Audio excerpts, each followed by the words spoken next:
Hello everyone, good morning, good afternoon and good evening. कैसे हैं आप सब लोग? दोस्तों, मेरा नाम है मनेंद्र सिंह गोला और आप जुड़े हुए मेरे ऑफिशियल यूट्यूब चैनल से। जैसा कि मैंने आपको पिछली वीडियो के अंदर बताया था कि मैंने अपने इस चैनल का नाम जो है थोड़ा सा चेंज कर दिया है। पहले इस चैनल का नाम था money management and health management, लेकिन अब आज की डेट में इसका नाम है MSG क्रिप्टो वाले। जी हाँ, MSG क्रिप्टो वाले। तो आज इस वीडियो के अंदर हम समझने वाले हैं कि एक्सचेंज पर ज्यादा विड्रॉल लेना चाहिए या वॉलेट पर। यानी कि जब भी हम किसी भी ऐसे सेक्टर के अंदर काम करते हैं, एक ऐसे प्रोजेक्ट के अंदर काम करते हैं जो क्रिप्टो बेस होता है और वहां से हम लोगों को अर्निंग होती है, या फिर हम वहां से ट्रेडिंग करके या अर्निंग करके या किसी प्रोजेक्ट में काम करके रेफरल का कमाते हैं, किसी भी तरीके से जब भी हम अर्निंग कमाते हैं, तो अगर हम वहां पर एक अनलिमिटेड और बहुत ही ज्यादा तादाद में जो है अर्निंग कमाना शुरू कर देते हैं, तो एक सबसे बड़ी दिक्कत हमारे सामने क्या आती है कि हमें अपना विड्रॉल वॉलेट पर लेना चाहिए या एक्सचेंज पर लेना चाहिए। ये एक सबसे बड़ा सवाल आता है। तो यहां पर दो चीजें होती हैं हमारे पास। एक होता है हमारे पास एक्सचेंज, जो कि जिसके बारे में आप सब लोग जानते हैं, बाइनेंस है, बिंगएक्स है एंड कॉइन DCX है, एलबैंक है, ऐसे बहुत सारे एक्सचेंज हैं। इसके अलावा हमारे पास दूसरा होता है वॉलेट, ट्रस्ट वॉलेट है। ट्रस्ट वॉलेट के अलावा हमारे पास सेफपॉल है, टोकन पॉकेट है, मेटामास्क है। ये हमारे कुछ डिसेंट्रलाइज वॉलेट होते हैं। अब यहां पे सवाल आता है कि हमें कहां पर जो है सबसे ज्यादा अपना विड्रॉल लेना चाहिए। यह डिपेंड करता है हमारे क्रिप्टो नेटवर्क के ऊपर। जो आपका क्रिप्टो नेटवर्क होता है, जब आप किसी भी कंपनी से या किसी भी प्रोजेक्ट से जब आप विड्रॉल लेते हैं, तो वो विड्रॉल जो है किस नेटवर्क में आपके पास आ रहा है, TRC20 में, BP20 में, या फिर इथेरियम में, या फिर बिटकॉइन में, या फिर किसी अदर नेटवर्क के माध्यम से, यानी किस नेटवर्क पर आपका विड्रॉल वो दिया जा रहा है, ये इस पर डिपेंड करता है। यहां पे अगर आपका विड्रॉल्स BP20 में आ रहा है, आप किसी भी प्रोजेक्ट में काम कर रहे हैं, BP20 में अगर आपका विड्रॉल है और विड्रॉल आ रहा है, तो आपका सबसे सिंपल तरीका है, इसमें कोई भी सोचने विचारने वाली बात नहीं है। आप सीधे सीधे आप BP20 का जो विड्रॉल है वो अपने किसी भी डिसेंट्रलाइज वॉलेट के ऊपर ही लीजिए। आप चाहे आपका ट्रस्ट वॉलेट हो, चाहे टोकन पॉकेट हो, मेटामास्क हो, सेफपॉल हो, XYZ और भी बहुत सारे वॉलेट्स हैं। तो सीधी सी बात है, क्योंकि यहां पर किसी भी प्रकार की कोई फीस नहीं लगती है। जब आप किसी को विड्रॉल देते भी हैं तो कुछ इसमें बाइनेंस की थोड़ी सी, BNB की थोड़ी सी फीस लगती है, वो हर कोई दे सकता है, उसमें कुछ ज्यादा फीस नहीं लगती है। लेकिन अदर नेटवर्क में हमें फीस बहुत ज्यादा पे करनी पड़ती है। तो यहां पर एक पहला सॉल्यूशन ये है कि अगर आप BP20 में कहीं से भी कोई भी विड्रॉल्स अगर आप ले रहे हैं, तो आप सीधा सा आंसर यही है, उसको आंख बंद करके आप अपने किसी भी वॉलेट पर ही लीजिए। अब बात आती है कि बहुत सारे ऐसे प्रोग्राम होते हैं जहां पर TRC20 में विड्रॉल मिलता है। इसके अलावा TRC20 के अलावा बिटकॉइन में जो है विड्रॉल्स मिलता है, इथेरियम में विड्रॉल्स मिलता है, या किसी दूसरे नेटवर्क में विड्रॉल मिलता है, जहां पर विड्रॉल करते समय भी और डिपॉजिट करते समय भी जो है फीस लगती है, फीस कट जाती है। तो इसका सीधा सा आंसर यह है कि अगर आपका विड्रॉल TRC20 में आ रहा है तो आप उसे एक्सचेंज पर ही लीजिए।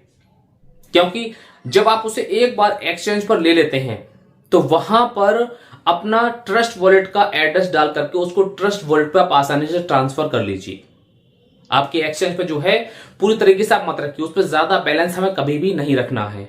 आपके पास अगर कोई ऐसा बैलेंस है जहां पे फीस कटती है, आपकी विड्रॉल की भी फीस कटती है, आपकी डिपॉजिट की भी फीस कटती है, तो उसको सबसे पहले आप एक्सचेंज पे लीजिए और एक्सचेंज पर लेने के बाद में आप उसे अपने किसी भी डिसेंट्रलाइज वॉलेट पर जो है BP20 में ट्रांसफर कर लीजिए। क्योंकि वहां पे क्या है, एक्सचेंज पर आप किसी भी नेटवर्क में ले सकते हैं और किसी भी नेटवर्क में आप सेंड भी कर सकते हैं। जैसे हम यहां पर किसी को भी भेजते हैं या हम रिसीव करते हैं, आपस में भी अगर हम सेल बाय करते हैं तो हम BP20 का एड्रेस हम दे देते हैं। लेकिन अगर हमें उस कंपनी के लिए अगर हमें कोई भी सर्विस बाय करनी होती है और वो TRC20 में अगर वो मांग रहा है, तो हम अपने उस एक्सचेंज से TRC20 में उसको हम भेज देते हैं, यानी कि हम वो सर्विस बाय कर लेते हैं, कंपनी को पेमेंट कर देते हैं।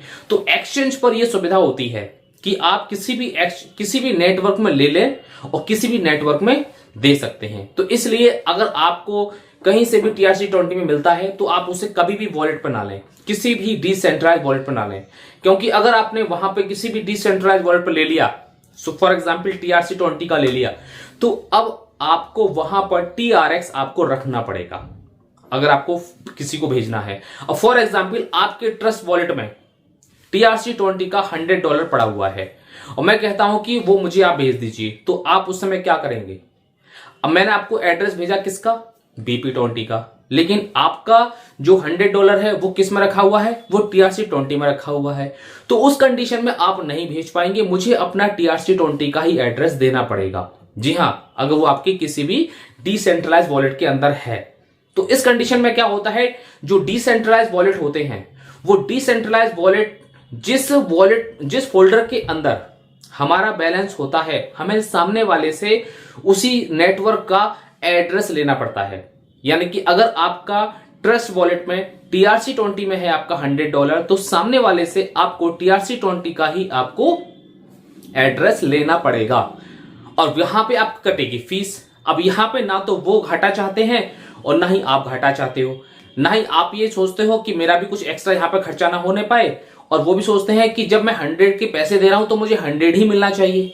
तो इस कंडीशन में क्या होगा कि आपका जो है यहां पर TRX खत्म होने वाला है और जब आप TRX नहीं देंगे तो यहां पर वो बैलेंस सेंड नहीं हो पाएगा। तो कुल मिलाकर इसका सॉल्यूशन क्या है? इसका सॉल्यूशन यही है कि आपको यहां पर TRC20, बिटकॉइन या इथेरियम या जहां पर भी फीस लगती है उसका सीधा सीधा विड्रॉल्स आप अपने एक्सचेंज पर लें। और अगर आप अपने किसी भी डिसेंट्रलाइज वॉलेट पर रखना चाहते हैं, कोई भी बैलेंस रखना चाहते हैं, तो सिर्फ और सिर्फ BP20 में ही रखें। जी हां, BP20 में ही, क्योंकि अगर आपस में भी लेन देन किया जाता है तो BP20 में ही किया जाता है। वहां पर कोई ज्यादा फीस नहीं लगती है, कुछ 4-5 रुपए के आसपास लगती है। तो कुल मिलाकर के अब आपको समझ में आ गया होगा कि हमें कहां पर अपना विड्रॉल अधिक लेना चाहिए और कहां पर अधिक नहीं लेना चाहिए, कहां पर लेना सही होता है और कहां पर लेना सही नहीं होता है। अगर आप किसी प्रोजेक्ट के अंदर काम कर रहे हैं तो अब आप समझ गए होंगे कि हाँ, मुझे अपना जो विड्रॉल है वो मुझे कहां पर रिसीव करना ज्यादा अच्छा रहेगा, जिससे कि मेरा कोई नुकसान ना हो। तो इसी तरीके से क्रिप्टो करेंसी के बारे में बहुत सारी इंफॉर्मेशन लेने के लिए आप इस चैनल को जो सब्सक्राइब कर लीजिए, क्योंकि यहां पर क्रिप्टो करेंसी के रिगार्डिंग आपकी जो छोटी मोटी जो प्रॉब्लम्स होती हैं वो तो सॉल्व होती रहेंगी, प्लस एडवांस में भी जो है बहुत सारी अपडेट यहां पर इंफॉर्मेशन जो आपके निजी लाइफ में और आपके बिजनेस में काम आने वाली है वो भी आपको यहां पर लगातार मिलती रहेंगी। तो मिलते हैं नेक्स्ट वीडियो के अंदर एक और नई इंफॉर्मेशन के साथ। Thank you so much, have a nice day.